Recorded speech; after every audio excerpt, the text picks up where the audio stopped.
Saudaraku, kalau angka 40 ini sebenarnya adalah harap kematian disebut, saudaraku, ya kematian, berbicara kematian dari segala daging 40 hari. Sama dengan seperti di zamannya Nuh, air bah datang, saudaraku, menggenangi seluruh bumi selama 40 hari. Dan kita mengingat juga Musa juga berpuasa 40 hari, jadi kematian daging. Maka saatnya sebelum kita naik ke surga, matikan segala keinginan daging, supaya kita layak naik. Kalau daging telah dimatikan, maka jadilah engkau menjadi tubuh kemuliaan, lebih ringan rasanya diangkat oleh Tuhan. Karena daging inilah yang membuat kita berat dan tidak bisa terangkat. Sebagaimana Tuhan terangkat, saudara kasih, semua yang namanya kedagingan, keinginan lepas, Dia telah kalahkan, taklukkan. Dan demikian saudara dan saya, makna 40 hari ini sangat penting, adalah mematikan segala keinginan. Yesus sebagai Tuhan pun dulu, Dia harus berpuasa 40 hari. Saudara kasih, ini adalah 40 hari.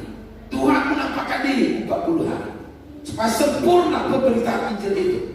Saya rasa Tuhan telah cukup lama memberitakan Injil 3,5 tahun bersama dengan murid ini. Tapi ditambah lagi 40 hari setelah puasa kebangkitannya, supaya jangan ada orang yang ragu lagi, supaya jangan ada yang bimbang tentang Tuhan.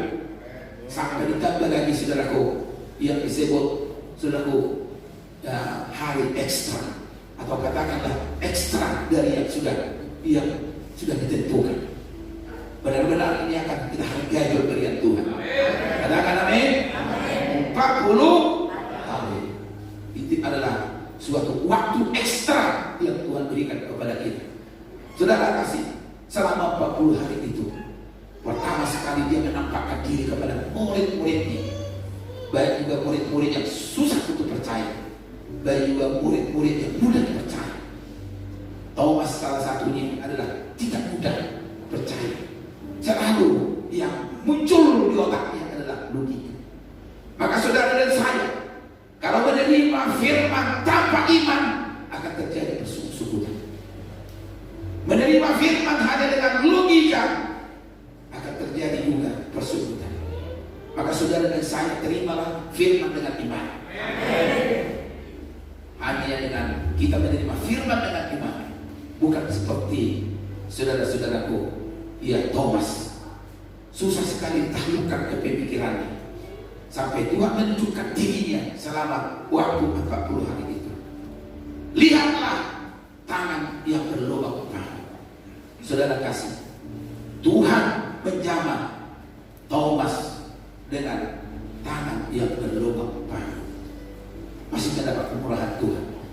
Saya mau saudara sekalian yang diberkati Tuhan tanpa tangan yang berlubang paru. Amin. Kenapa sampai Tuhan tunjukkan tangan yang berlubang paru?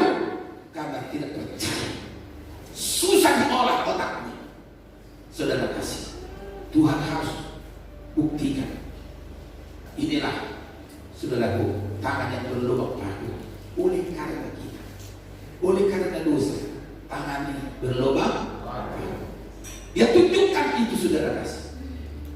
Saudara kasih, saya pikir Tuhan tak akan melakukan seperti itulah. Percaya saja.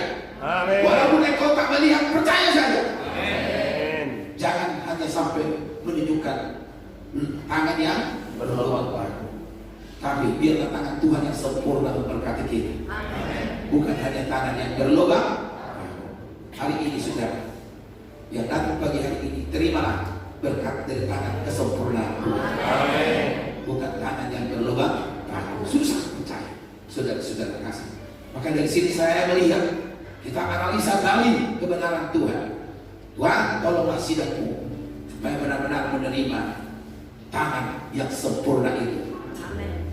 Hanya kepada tangan, hanya kepada pikiran yang susah percaya, hanya pikiran yang bikin, yang keras hati, Tuhan menampakkan dirinya. Tuhan menyamahnya dengan tangan yang berlubang. Namanya pun berlubang apa? Jadi perlu dengan keluhan. Itu saudara-saudara kasih. Maka jemaat ini bukanlah jemaat yang susah, yang suka mengeluh, tapi adalah betul-betul jemaat yang diberkati. Dari perkataannya pun memberkati. Amin saudara. Dari tangan, dari hidup yang penuh dengan berkat. Oke, puji Tuhan. Saya sudah coba dan menyampaikan bahwa Tuhan Yesus menyaksikan kebenaran kebangkitannya 40 kali. Hanya satu hal meyakinkan kita bahwa Dia kerjakan bangkit dan naik ke surga. Nah, mari kita lihat dulu makna kenaikannya ke surga. Haleluya. Kita kembali membaca ayat dari Yohanes pasal 14 ayat 1 sampai dengan 3. Ya. Perhatikan saudaraku ayat ini. Ini pernyataan Tuhan sebelum naik. Sebelum apa? Sebelum naik ke surga. Ada juga pernyataan Tuhan setelah naik ke surga. Jadi saudara kiranya diberkati perkataan Tuhan sebelum naik dan sesudah naik. Amin saudara. Maka saudara sebelum kaya dibuatkan dulu menjadi orang kaya. Sehingga pada saat sudah menjadi kaya, kita katakan dari Dia, untuk Dia, oleh Dia. Kenapa saudara susah berkorban, susah membagikan berkat yang ada padamu? Karena engkau belum menerima firman sebelum kaya dan sesudah kaya. Jadi saya menerima berkat sebelum kaya dan sesudah kaya. Jadi kalau saya coba tak susah sekali membagi hidupnya kepada Tuhan karena belum dia mendengarkan firman perbuatan sebelum kaya sesudah kaya. Ini saudara. Mari kita lihat kebenaran. Demikian firman Tuhan. Ya. Janganlah gelisah hatimu. Jangan gelisah hatimu. Tuhan ingatkan, jangan gelisah. Bagaimanapun orang yang gelisah, tidak tenang kehidupannya. Saudara harus betul-betul percaya kepada Allah. Amin. Terus percayalah kepada Allah. Iya. Percayalah juga kepadaku. Percayalah kepada Allah. Artinya sebelum Yesus datang, orang pada umumnya menjunjung hukum Taurat. Katakan amin. Ada 10 hukum Taurat. Dan Tuhan tidak mentiadakan itu saudara, namun menggenapi hukum Taurat. Maka Tuhan katakan dan teguhkan, jangan gelisah hatimu. Kalau ada sekarang masih gelisah, bertobat dari segala kegelisahan. Jangan anggap itu bukan dosa. Kalau masih gelisah hatimu, berarti kau belum bertobat. Maka hari ini bukan lagi saya hanya mengajarkan jangan mencuri, jangan berzina, jangan memberontak, tidak lagi. Hanya satu hal lagi tambahan, jangan gelisah hatimu. Dimanapun orang yang gelisah, susah untuk diajak, apalagi namanya masuk surga. Kegelisahan adalah juga kekhawatiran dan tidak tenang hidupnya. Maka Tuhan katakan dalam mengirim Tuhan, jangan gelisah hatimu. Apapun persoalan hidup di dalam dunia, bahkan dunia ditimpa oleh malapetaka. Dunia, saudara-saudaraku, ditimpa oleh namanya ketakutan. Tapi saudara dan saya jangan gelisah melihat itu. Katakan amin. Jangan khawatir, jangan takut melihat itu. Sebab hal-hal itu tidak akan menimpa dirimu. Sebab engkau telah menerima roh ilahi. Engkau telah menerima roh kehidupan. Engkau telah menerima, saudaraku, roh kebangkitan. Maka orang yang telah menerima roh kebangkitan, menerima roh kehidupan, tidak akan gelisah. Saudara, percayakanlah kepada Tuhan. Anakmu pun dan masa depan anakmu, percayakan kepada Tuhan. Selama engkau lebih besar memikirkannya daripada Tuhan, pastilah engkau gelisah dan gelisah. Saudara kasih, saya sebut orang gelisah itu, nah tidurnya pun tak enak, makan pun tak enak, semua tak serba enak. Tapi kalau yang namanya tenang, dekat dengan Allah, saudara kasih, berarti kita ini adalah berbahagia, diberkati oleh Tuhan. Amin. Nah, terus apa lagi? Percayalah. Percayalah kepada Allah. Ya. Percayalah juga kepadaku. Amin, saudaraku. Jadi ada orang percayalah kepada Allah. Ada orang itu, tapi tidak percaya kepada Yesus. Ini paling berat. Padahal Tuhan adalah perantara. Yesus perantara. Jadi kalau kita hanya percaya kepada Tuhan, atau percaya kepada Yesus, sama saja sia-sia. Jadi supaya benar dan sempurna harus percaya kepada Allah yang Maha Besar. Amin. Saudara, dan juga percaya kepada Yesus. Amin. Ini saudara kasih. Jadi tidak diragukan lagi hidupmu bahwa engkau ada di tangan Tuhan. Amin. Oke, terus berikutnya, ya. Di rumah Bapakku banyak tempat tinggal. Terus, jika tidak demikian, tentu aku mengatakannya kepadamu. Ya. Sebab aku pergi ke situ untuk menyediakan tempat bagimu. Terus, haleluya. Dan apabila aku telah pergi ke situ, ya, dan telah menyediakan tempat bagimu, ya, aku akan datang kembali, ya, dan membawa kamu ke tempatku, supaya di tempat di mana aku berada, kamu pun berada. Haleluya. Kita katakan haleluya. Haleluya. Saudaraku, ayat 2 ini adalah merupakan suatu ayat firman nubuatan. Di rumah Bapakku banyak tempat tinggal. Jadi mendengar itu saudara dan saya langsung senang dan bersukacita. Karena namanya manusia pada umumnya selalu memikirkan yang namanya rumah. Siapa yang masih kontrak rumah di bumi? Angkat-angkat yang masih kontrakan. Wow. Jangan malu saudara, karena saya berbicara tentang api surga. Siapa yang masih rumah kontrakan, angkat tangan. Bebas dari kontrakan. 1, 2, 3. Jangan malu saudara, supaya kedua nanti orang kontrakan dan rumahnya. Saudara kasih, dengarkan kebenaran firman ini. Di rumah Bapa. Haleluya. Nah, tentunya seindah-indah di rumah di dunia lebih indah rumah Bapa ya. Maka saudara jangan sampai kehilangan rumah Bapa. Mengingat itu hati saya berkobar-kobar. Mengingat itu hati saya bersukacita bahwa rupanya rumah Tuhan adalah rumah Bapa dan juga rumah saudara juga. Milik Bapa adalah menjadi milik saudara. Amin. Saudara bukan kontrakan di surga. Saudara menjadi pemilik rumah itu saudara. Ini yang harus saudara tahu. Di rumah Bapakku banyak tempat, banyak tempat tinggal. Istilahnya bukan satu kamar disediakan untuk saudara, untuk keluarga Pak Eben yang satu kamar dan lain. Entah itu dan bagaimana, pokoknya ada rumah Bapa. Amin. Ini saudara harus ingat. Tuhan yakinkan kepada murid-muridnya supaya jangan dipengaruhi di bumi. Karena bagaimanapun bangga kali namanya orang kalau sudah punya ruko, bangga kali orang saudara kalau sudah punya rumah. Saudara kasih.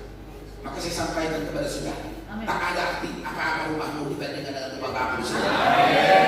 Maka ini adalah menjadi pengharapan setiap orang percaya. Tuhan telah menubuatkan tentang rumah. Supaya jangan kita ini saudaraku terlalai oleh karena untuk masalah rumah dan rumah. Nah, rumah BTN tipe berapa? Saudara kasih. Nah, saya tahu susah untuk mencari rumah. Enak rasanya kalau nggak punya rumah. Apalagi sudah sampai tua kita nggak punya rumah. Ini satu beban. Betul nggak saudara? Satu beban. Kalau kontrakan itu udah tahu setiap tahun saudara. Nah, pikirkan lagi uang kontraknya. Dan inilah kegelisahan.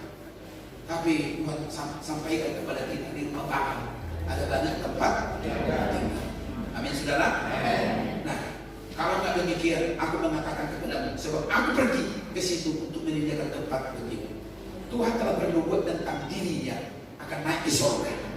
Jadi ayat yang 2 ini adalah berbicara kenaikan, bahwa dia akan naik ke surga.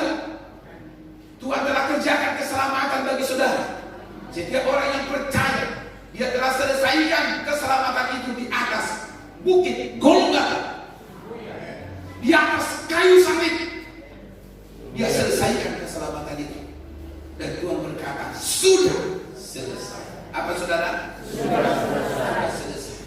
Maka setiap orang yang percaya kepada salib Kristus, kepada darah Yesus, engkau telah diselamatkan. Dia kerjakan keselamatan. Memang misinya Tuhan datang ke bumi adalah penyelamatan. Dan dia sudah selesaikan dengan sempurna. Inilah pekerjaan daripada Tuhan Yesus Kristus. Bukan dia hanya cukup lahir bagi kita. Bukan dia hanya cukup berjuang untuk kehidupan kita sehari-hari, memberkati kita, memberikan roti menjadi makanan bagi kita. Saudara kasih, terus dia bekerja dan bekerja. Apakah engkau tak sayang dengan Tuhan? Ini ayat ini betul-betul saudaraku tertulis di hati kita dan juga terukir di hati kita bahwa benar-benar dia pergi menyediakan tempat bagi kita, karena di sini tidak ada tempat kita. Makanya orang Kristen yang benar, pembawa kebenaran, tak ada tempatnya di bumi sekarang ini. Makanya tak heran saudaraku, dikejar-kejarnya rumah ibadah tak bebas dan dimana. Gak usah kalian saudaraku susah memikirkan itu, dan memang bukan ini tempatmu. Jadi kalau ada membikinkan rasa aman, sangat dicurigai imannya ini, saudara kasih. Tapi kalau yang benar dikejar-kejar, dia apa saudara? Di mana lagi kau di tempat yang bukan tempatmu, pasti akan diapain? Dikejar-kejar. Nah, ini pernyataan Tuhan menguatkan kita, bahkan bukan ini tempat kita. Tempat yang abadi Tuhan telah sediakan. Istilah Paulus katakan, tanah airmu ada di surga. Apa saudara? Tanah airmu. Puji Tuhan. Jadi saudara, adalah bangsa lain di bumi ini, walaupun kita dalam bentuk saudaraku, ya katakanlah sekulernya itu adalah bangsa Indonesia, tapi lebih daripada itu, engkau adalah bangsanya Tuhan. Amin. Amin saudara. Amin. Warga kerajaan surga namanya.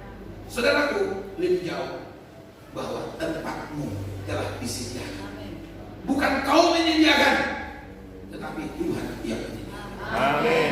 Tangan Tuhan yang menyediakan. Apakah saudara merespon ini ya? Amin. Mengingat ini saya berkeluar beribadah, tak malah. Karena apa saudara? Tuhan telah sediakan tempat kita. Sampai di sana sudah lengkap dengan daftar dan juga tempat-tempatmu. Katakanlah seperti yang namanya di dunia, kalau pergi ke saudara ke perumahan Caltex, maka dengan namamu ada terpampang di depan, tinggal masuk ke dalamnya, bawa badan, semua telah lengkap ada di sana, di rumah Bapa. Amin. Amin saudara. Amin. Saudara disediakan begitu. Saudara kasih, itu adalah firman membuatkan bahwa itulah Tuhan tersediakan. Dia naik dan menyediakan tempat. Berarti dia tetap bekerja. Tetap apa? Bukan pengangguran Tuhan kita ya. Bukan hanya menengok-nengok engkau salah atau tidak. Jangan anggap dia saudaraku seperti di kursi pengadilan hanya menengok-nengok. Ini perlu diketuk kepalanya, tidak. Dia bekerja melihat kita saudara kasih. Makanya Tuhan katakan, aku bekerja sampai sekarang ini. Amen. Dan Bapakku pun juga bekerja. Amen. Saudara, jadi sifatnya adalah bekerja. Bekerjalah untuk pekerjaan Tuhan. Amin saudara. Jangan saudara hanya bekerja untuk perutmu sendiri, tetapi bekerjalah untuk Tuhan. Saya mau sampaikan kepada saudara pagi hari ini, supaya betul-betul kita sedikit ada dapat bagian yang dijanjikan Tuhan ini. Nah, ada kekuatan yang Tuhan beri kepada kita. Bekerjalah untuk Tuhan. Amen. Kalau kau belajar dari Yohanes pasal 5 ayat 17, satu ayat ini, karena hari Minggu ini atau hari kebangkitan ini, saudaraku, ada bebas sedikit. Saya sebut tambah satu tab saya. Amin. Oke. Yohanes pasal 5 ayat 17, kiranya kita sama-sama dulu supaya semua diberkati. Amin saudara. Amin. Nah, mari saudaraku buka suaramu. Haleluya. Satu dua ya. Tetapi ia berkata kepada mereka, Bapakku bekerja sampai sekarang, maka aku pun bekerja juga. Haleluya. Bapakku bekerja sampai mau. Saudaraku, sampai kapan saudaraku? Lihat sekarang. Jadi jangan anggap Tuhan tak bekerja.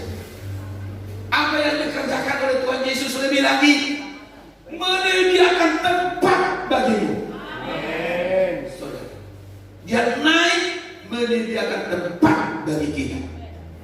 Dia bukan hanya tersalib, dia bukan hanya mati, dia bukan hanya melayani mengadakan mujizat, tapi Tuhan naik ke surga, bekerja, menyediakan tempat bagi kita.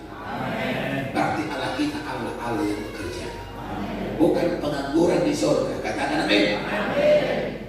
Saudara, berapa jumlah orang percaya, berapa jumlah orang-orang kudus. Dan kitab Wahyu pasal 7 kita belajar tidak terhitung banyaknya. Ada jumlah yang tidak terhitung banyaknya. Dari antara orang Israel ada jumlah 144.000, dan dijumlah lagi dari orang kafir atau orang kudus yang berasal dari orang kafir, tidak terhitung jumlahnya. Tentunya Tuhan sediakan rumah-rumah tempat kediaman kita. Kalau di surga dikatakan ada disebut tahta. Kalau tahta itu adalah Tuhan pemiliknya Tuhan sendiri. Tapi ada disebut tahta. Nah, saudara-saudara kasih, ini yang kita imani. Pagi ini menjadi bagian penuh dengan berkat. Dan saudara bisa imajinasikan bahwa Tuhan bekerja menyediakan tempat bagi saudara. Disediakan, saudara kasih, disediakan. Tinggal saudara memegang kunci dan masuk ke dalamnya. Luar biasa. Jadi bukan saudara langsung saudaraku masuk surga nanti dan hanya rame-rame atau tidur masal bangsa namanya, tidak, tapi mempunyai tempat yang Tuhan telah sediakan. Amin.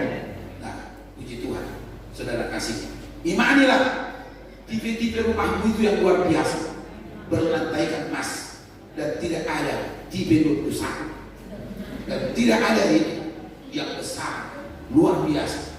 Ini saudara kasih, bahwa dia telah menyatakan, saudaraku, dirinya sebelum dia naik ke surga merupakan firman nubuatan bahwa dia akan naik menyediakan tempat bagi kita.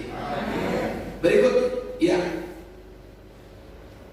ayat 3 ya, atau sama-sama kita, ini penjemputan ini apa saudara? Senang saudara dijemput? Engkau tidak naik sendiri. Ini hebatnya Tuhan kita. Dia raja di atas segala raja, namun tetap dia juga melayani kita dan mengadakan jemputan. Tadi bandara mana nanti kita dijemput, tapi yang jelas ada jemputan. Karena engkau tidak tahu di mana surga itu, saudara. Maka Thomas katakan, aku akan pergi. Kemana kamu pergi? Ke jalan di mana engkau tidak tahu. Saudara kasih, memang manusia tidak tahu. Karena itulah ada jemputan. Ayat 4 dulu bacakan ya. Ayat 4 sebelum ayat 3. Dan kemana aku pergi, kamu tahu jalan ke situ. Dan kemana aku pergi, saudaraku, apa? Kamu tahu jalan ke situ. Haleluya. Nah, terus kata Thomas kepadanya. Nah, kata Thomas kepadanya ini, ya, Tuhan, kami tidak tahu kemana engkau pergi. Nah, saudaraku, inilah yang susah diajak percaya. Selalu yang muncul adalah logika. Saudara kasih, mudah-mudahan ada Thomas di sini. Sampai kapanpun, sudah sebelum mati dan sesudah mati, tetap Thomas susah percaya. Saudara kasih, bagi kamu, amin. Thomas ini apa saya sebut? Susah percaya. Nah, susah percaya. Kata Thomas kepada Tuhan, dia sudah menyebut bahwa Tuhan Yesus itu adalah Tuhan. Suatu kehormatan. Kami tidak tahu kemana engkau pergi. Jadi bagaimana kami tahu jalan ke situ? Saudara kasih. Jadi mereka memang tidak tahu jalan ke situ. Jadi orang yang tak percaya, setengah-setengah percaya, tak tahu jalan ke situ. Saudara, tak tahu apa saudara? Jalan ke situ. Ya puji Tuhan lah. Saudara dengan iman sudah tahu jalan ke surga. Tahu jalan, saudaraku, ke Amerika? Tahu jalan ke Samosir? Saya pikir semua berapa tikungan harus tahu itu. Nah, oh, iya, dua. Ya, kalau istri saya katakan Dua, ke kanan dan ke kiri. Oke tak? Tapi yang saya tahu, pasti tahu yang namanya kesamosir. Pasti tahu yang namanya keduluk sanggul. Pasti tahu yang namanya kepulonias. Betul saudara?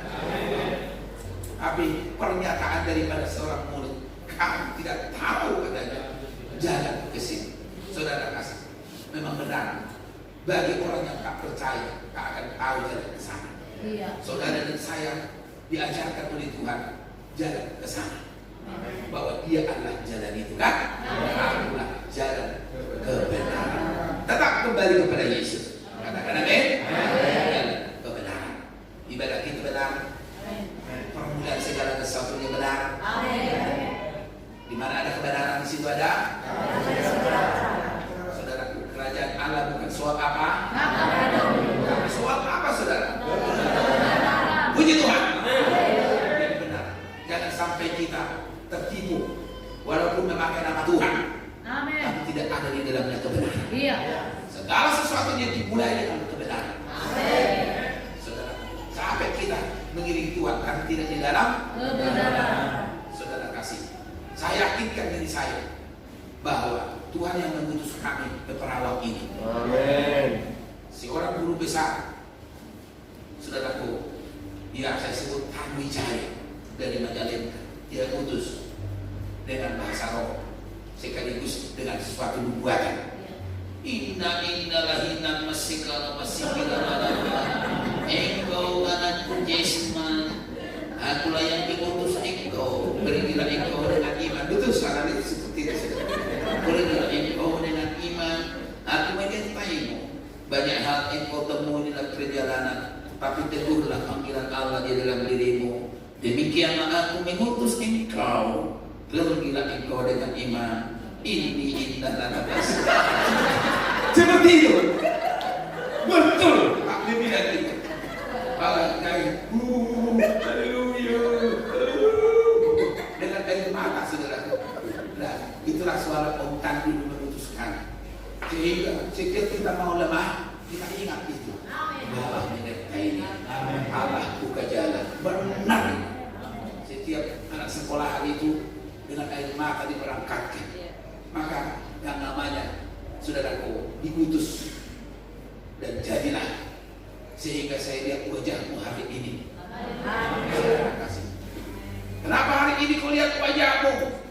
Ada Ibu Melpan, ada juga Ibu Mel apa namanya? Ibu semua lah ya. Nah, saudaraku, kan disangka-sangka kita bisa jumpa di sini. Tapi jauh sebelumnya telah dibuatkan oleh firman, saudaraku, nubuatan, pergilah engkau dengan iman.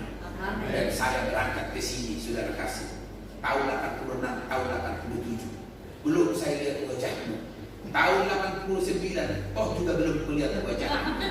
Kapankah itu? Tetapi pasti akan terdengar. Seperti itulah surga itu, saudara. Amin, saudara. Seperti itulah perjalanan itu. Maka saya sebut perjalanan ini bukanlah teologi, perjalanan ini adalah kehidupan. Amin. Kehidupan. Amin, saudara. Amin. Saudara pun mempunyai sejarah tersendiri. Tuhan mengutus engkau sampai di Perawak, kan? Entah dengan rasa sakit, cari kerja, pokoknya ada rencana Tuhan di dalam itu. Saudara, lebih jauh bahwa Thomas katakan kami tidak tahu jalan ke sini. Tuhan terus menunjukkan jalannya. Katakan amin. Dia adalah jalan kebenaran. Saudaraku, lebih lagi Tuhan katakan, aku pergi menyediakan tempat. Aku datang kembali membawa kamu ke tempatku. Katakan amin. Saudara, ini merupakan suatu firman nubuatan bahwa dia akan datang. Maka kalau kita lihat dalam kitab Wahyu pasal 22, pernyataan dari Tuhan kepada Yohanes sampai 3 kali menyebut aku akan datang segera. Aku akan datang segera. Yang ketiga kali, saudaraku, langsung diaminkan. Ya Tuhan, datanglah segera.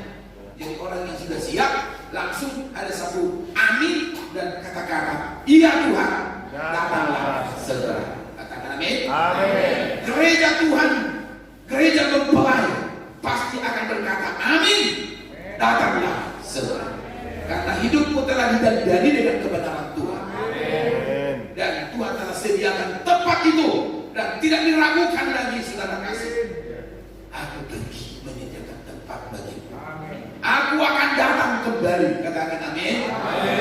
Karena selama ini saudara kasih, dia hanya menyatakan, aku adalah pokok anggur yang benar. Aku adalah pintu. Aku adalah jalan. Banyak hal lagi. Aku. Yang terakhir, saudaraku, aku akan datang kembali. Amin, saudara. Nah, kalau kedatangan yang pertama telah kita responi, mempercayai, menerima dia, melihat apa yang dikerjakan, itulah keselamatan. Dan berikutnya, dia datang kembali. Dia sekarang ada di surga. Kiranya ayat yang terakhir ini memberkati kita. Adalah Kolose pasal 3 ayat 1. Iya. Saudara mau diyakinkan? Iya. Demikian firman Tuhan. Ya. Karena itu kalau kamu dibangkitkan bersama dengan Kristus, Ya. carilah perkara yang di atas, Terus di mana Kristus ada. di mana Kristus ada, Duduk di sebelah kanan Allah. amin. Mari kita lihat kebenaran ini, sama-sama kita bacakan. Dan ini adalah ayat yang meyakinkan kita dalam pengembalaan ini. Amin. Saudara dan saya diyakinkan setelah kita dibangkitkan bersama dengan dia. 1, 2, ya. Karena itu, kalau kamu dibangkitkan bersama dengan Kristus, carilah perkara yang di atas, di mana Kristus ada, duduk di sebelah kanan Allah. Di mana dia duduk? Di sebelah kanan Allah. Di mana dia duduk, saudaraku? Sebelah kanan Allah. Saudaraku, Tuhan Yesus telah mendapat kedudukan terhormat adalah duduk di sebelah kanan Allah. Saudara-saudara, nah, duduk di sebelah kanan itu adalah kedudukan yang paling terhormat. Rupanya kita semua memiliki suatu kedudukan karena kita sudah mencari dia. Saudara kasih, saya sampaikan kepada saudara, bahagia kali kita mencari Tuhan dari kuasa kebangkitan. Ada roh kebangkitan dalam diri kita. Roh kebangkitan inilah menuntun kita sampai melihat, saudaraku, adalah kenaikannya. Jelas tak diragukan lagi, dia yang naik. Dia yang disaksikan oleh para murid. Dari salah satu tempat adalah Bukit Zaitun. Saudara kasih, ada 3 pesan Tuhan sebelum dia naik. Saudara kasih, terimalah kuasa Roh Kudus supaya tak buat yang ditinggal. Katakan amin. Kamu akan menerima apa? Kuasa Roh Kudus. Berikutnya baru dia naik. Setelah itu ada lagi pesan, beritakanlah Injil. Saudara dan saya memberitakan Injil ke seluruh dunia. Ini adalah pesan dari Tuhan. Saudara kasih, yang selanjutnya setelah yang terakhir saya sebut bahwa beritakanlah Injil, terimalah kuasa, dan yang terakhir, saudara-saudaraku, Tuhan mengembusi orang percaya. Artinya bahwa nafas Allah ada di dalam diri. Ini adalah setelah kuasa kebangkitan. Maka nafasmu bukan lagi nafas alami, tetapi di dalam nafasmu itu sudah ada nafas ilahi. Terimalah Roh Kudus. Maka itu yang menuntun kita kepada segala kebenaran. Bukan hanya kuasa, tapi menuntun kepada segala kebenaran. Kiranya saudara sekalian, sebagai tugas yang ditinggal, sementara dia sudah duduk ada di sebelah kanan Allah, adalah apa saudara kasih? Terimalah kuasa. Bahwa saudara dan saya menerima kuasa sehingga kita menjadi saksi. Menjadi apa saudara? Saksi. Mau menjadi saksi? Kalau sebelumnya murid-muridnya menjadi saksi, melihat yang langsung, langsung, artinya ada siaran langsung. Katakan amin. Kita bukan lagi melihat siaran langsung, tetapi lewat kesaksian, dorongan Roh Kudus kita menjadi saksi akan hal itu, saudara kasih. Tapi kita menjadi saksi, memang ada kekuatan Roh Kudus. Katakan amin. Puji Tuhan. Berikutnya kasih, beritakanlah Injil. Ada tugas kita semuanya, baik yang di rumah kita, baik juga sekeliling kita, bahwa memberitakan Injil ini adalah menjadi kesukaan, beban setiap orang percaya, supaya orang lain pun selamat seperti dirimu selamat. Amin. Inilah berkat dan pesan daripada Tuhan kepada kita. Tuhan katakan, aku akan datang segera. Maka tinggal satu ini yang kita nantikan, dia akan datang segera. Jangan ada yang bosanisasi, jangan ada yang bosan dalam penantian itu. Saya tahu pergumulan dalam penantian itu, tapi saya berdoa supaya engkau terus bergairah, supaya engkau memiliki semangat. Ada roh yang berkobar-kobar di hati terus, saudara kasih, menantikan Tuhan dan tidak akan bosan. Dari hari ke hari saya berdoa kepada Tuhan, Tuhan tolong sidangmu, supaya mereka benar-benar terus bagaikan power, ada kuasa yang memompa diri kita. Amen. Nah, bahkan dari hatimu akan mengalir aliran air hidup. Pada siapapun air itu mengalir adalah mendapat kehidupan. Seperti itulah yang Tuhan mau. Tuhan Yesus memberkati kita. Haleluya. Mari kita mau nyanyikan pujian untuk Tuhan. Haleluya. Kita mau menyembah Dia. Terima kasih Tuhan Yesus.